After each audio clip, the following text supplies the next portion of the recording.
whether we are denying the existence of trauma altogether, and according to Adlerian theory, yes, we are denying the existence of trauma adamantly. Welcome back, everyone. Today's topic is trauma does not exist, and I am going to prove at the end of the program, I'm going to prove that trauma does not exist for most of the people. So some of you might not agree with me, but the fact is, according to Adlerian psychology, we will prove that trauma does not exist according to Adler himself. And the other thing is, although there are influences that we carry into our future, that does not perfectly determine our future or our current situation. That is what we are going to discuss from today's segment. So it will be once again according to the question and answer given for. So the youth students might question that if we are going through something, a state of forcibly, I'd like to thoroughly explain this. And to begin with, what is the difference between etiology and teleology? So that we discussed in our past segment, in our previous segment, we discussed that. But the thing is, I would like to further describe and go thoroughly into the subjective matters of etiology and teleology. And supposing you have got a cold with high fever, okay, so you are under the weather, you have got a cold with a high fever, and you have gone to see the doctor. Then suppose the doctor says the reason for your sickness is that yesterday when you went out, you weren't dressed well enough. So that is his reason. When you went out, you weren't dressed well enough, and that is why you are caught a cold, right? Now, would you be satisfied with that? That is my question. Would you be satisfied with that? Of course, you would not be, because it wouldn't matter to me, it wouldn't matter to you whether the reason was whether you were not dressed enough, whether it was raining or whatever it is. When you go to the doctor, you are supposed to be treated for your illness with given medication and other treatments as well. Management, of course, lifestyle modification and other stuff. But the thing is, the way you are dressed, or because it was raining or whatever, it does not matter. It is the symptoms, that the fact that you are suffering with a high fever right now, and that would matter to you. And on the other hand, if he is a doctor, you are going to the doctor, you need him to treat you by prescribing medicine and giving you shots or whatever, taking whatever specialized measures which are needed, which are necessary, right? That is what you expect when you go to a doctor. Not that to be given reasons and you will feel well, whatever it is. Not any of that. So according to that specific scenario, those who take an etiological stance, including most counselors and psychiatrists, okay, etiological stance due to the causation, right? Explaining the causation.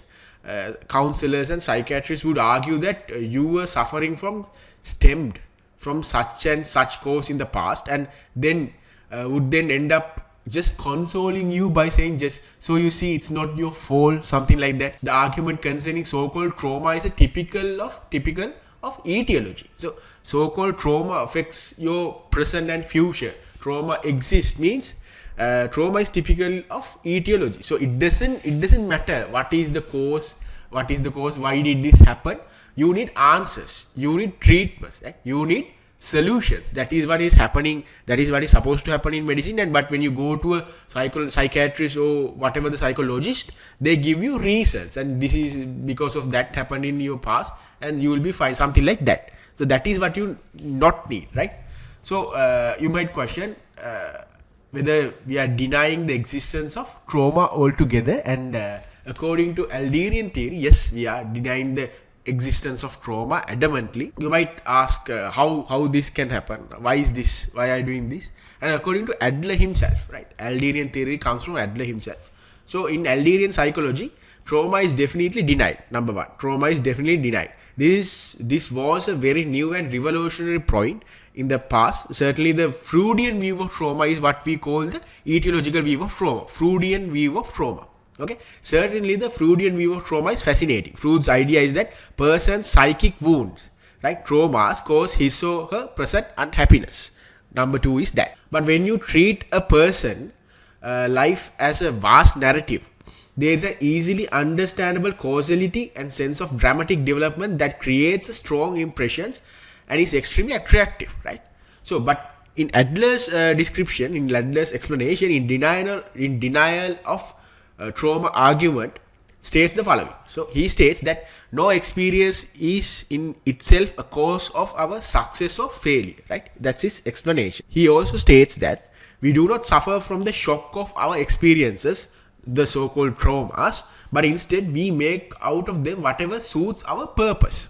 Right? So we are not determined by our experiences, but the meaning we give them is self-determining. Right? The meaning that we give them is self-determining.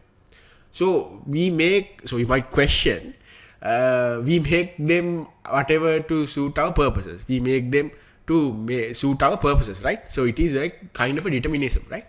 So exactly that is that on the focus point of Adler, who is making a point that when he refers to the self being determined not by our experiences themselves, but by the meaning we give them. Our experiences will not determine our present or our future, but whatever the meaning that we give our experiences, whatever the meaning that we give, that was a bad experience, that was a harmful experience, that was a happy, pleasant experience, whatever the meaning that we give will determine our present and our future, right? Our whole influence will be determined by whatever the meaning that we give, right? So he's not saying that the experience is of horrible or abuse during childhood, whatever abusement that you went through, or other such incidences have no influences on forming a personality. That is not true, right? It will have an influence on forming our personality, but that does not carry the whole meaning throughout. The whole personality will not depend on that because we are supposed to decide for ourselves, right? Their influences are true, but the most important thing is that nothing is actually determined by those influences. We determine our own lives according to the meaning we give to those past experiences, right? You have to know that. And your life is not something that someone gives you, but something you choose for yourself, and you are the one who decides how to live, right? At the end of the day, it is up to you. Whatever that you do, whatever that you decide, whatever the meaning that you carry from your experience in the past, it is up to you to give meaning to whatever you had experienced, right? So there will be a question once again. We are saying that this past experience, we discussed about a certain incident that a person had shut himself inside a room and he's not going out from it because of anxiety and panic attacks, and he's afraid to go out, shut himself in the room, and his friend is explaining that why is it happening and what so and so, right? So this person has shut himself in his room because he actually chose to live this way. Number one question is that, did he choose to live like that? So this is serious. So believe me, it is not what he wants, right? So other people might have a subjective opinion that is not what he wants, he's suffering, something like that. So if anything, it's something that he was forced to choose because of circumstances, right? He had no choice other than to become what he is right now. So our argument is that, the philosopher's argument is, no, even supposing that that friend actually thinks he can't fit into society because he was abused by his parents in his childhood, it's still because it is in his goal to think that way. So you might wonder what sort of goal is that, right? But still, the immediate thing would probably, immediate goal would be probably to not go out, right? The immediate goal is not to go out. So he has achieved that somewhat, right? So he is creating anxiety and fear as his reasons to stay inside. So he is creating all those reasons, not reasons. He believes he is having that, and he is creating all those feelings and experiences of anxiety and panic attacks inside his mind to validate his causation of not going outside, right? So, but why doesn't he want to go out? That is the question, and that is where the problem resides, right? So, well, think of it from his parents' view. How would you feel if your child were shut up in a room? How would you feel if your children were shut up in a room, right? So you'd be worried, of course. I'd be, according to me, sharing my experience, I would be worried, right? Of course, and I'd want to help him return to society. And I'd want him to be well, and I'd wonder if I'd raised him improperly or properly. I'm sure I would be seriously concerned and try in every way imaginable to help him back into a normal existence. So that is where the problem lies, right? So you might ask, once again, where does the problem lies? But to explain everything, if I stay in my room all the time, without ever going out, my parents will worry. Of course, like any normal parents would do, parents will worry. And I can get all my parents' attention focused on me. Because of that, I can get all my parents' attention focused solely on me. right? So they'll be extremely careful around me and always handle me with kid gloves. On the other hand, if I take even step outside, I'll just become part of a faceless mass who no one pays attention to. I mean, like everyday people, no one pays attention. You are not special. I'll just become a part of something common, right?